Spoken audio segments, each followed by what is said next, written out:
আসসালামু আলাইকুম, ইউনিক শোতে আপনাকে স্বাগতম। আজকে আমরা দেখতে চলেছি রূপপুর পারমাণবিক বিদ্যুৎ কেন্দ্র সহ মুন্নার জন্মদিন, হার্ডিং ব্রিজ এবং লালন শাহ সেতুর অংশবিশেষ।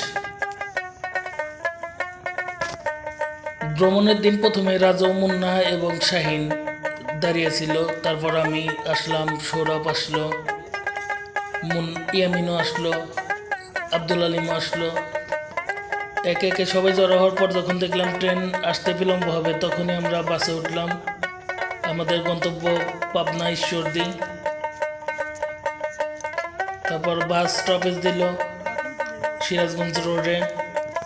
সাব্বিররা কেউ কেউ কেনাকাটাও করছে। তারপর আবার বাস ছেড়ে দেবে, তখনই আমরা সবাই ধীরে ধীরে উঠলাম।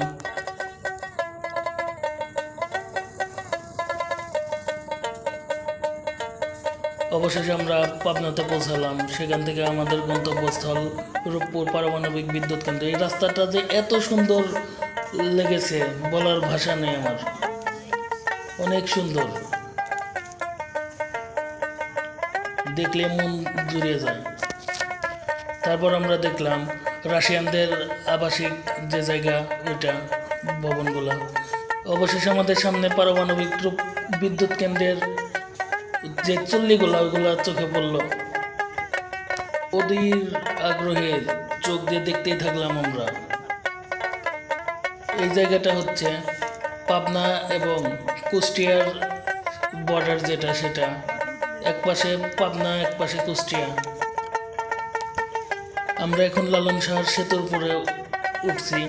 সেখান থেকে এই চুল্লিগুলো এত কাছে আর এত সুন্দর একটা ভিউ দিচ্ছে, যা বলার মতো না, অসাধারণ।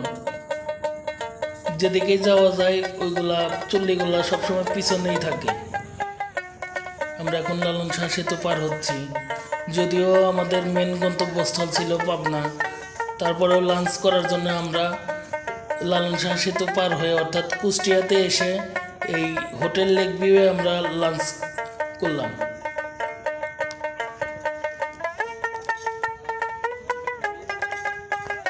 কিছুক্ষণ দাঁড়িয়ে থাকার পর অবশেষে আমরা আমাদের জায়গাটা পেলাম, খাবার যে জায়গাটা পাওয়ার পর আমরা খাওয়া শুরু করলাম।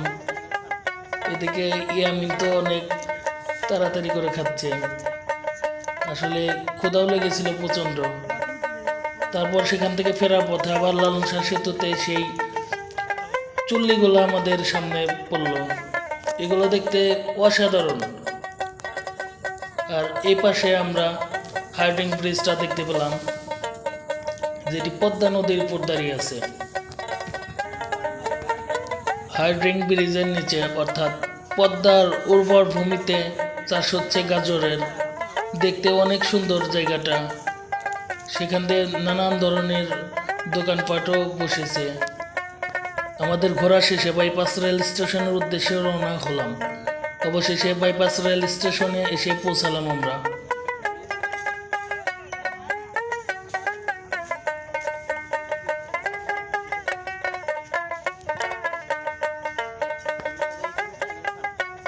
ওদিকে মুন্না আমাকে ইশারায় ডাকছে।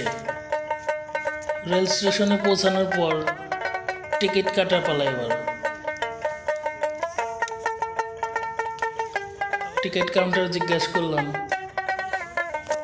স্ট্যান্ডিং টিকিট আছে কিনা।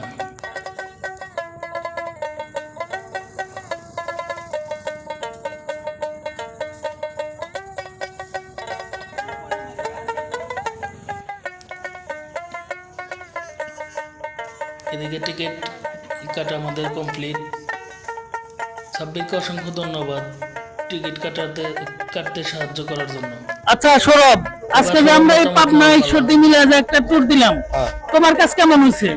আমার কাছে ভালোই মনে হয়েছে।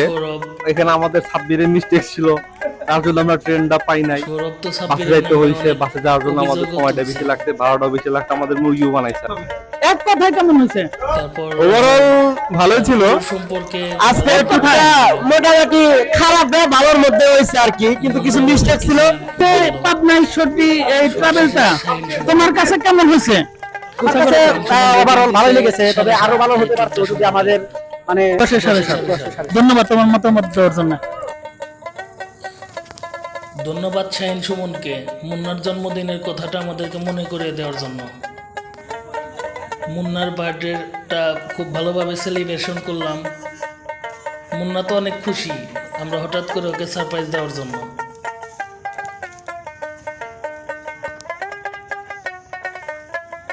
তারপর প্রথমে মুন্নাকে আমি কেক খাইয়ে দিলাম। একে একে সবাই মুন্নাকে যার যার মানে হাত দিয়ে কেকটা খাইয়ে দিল।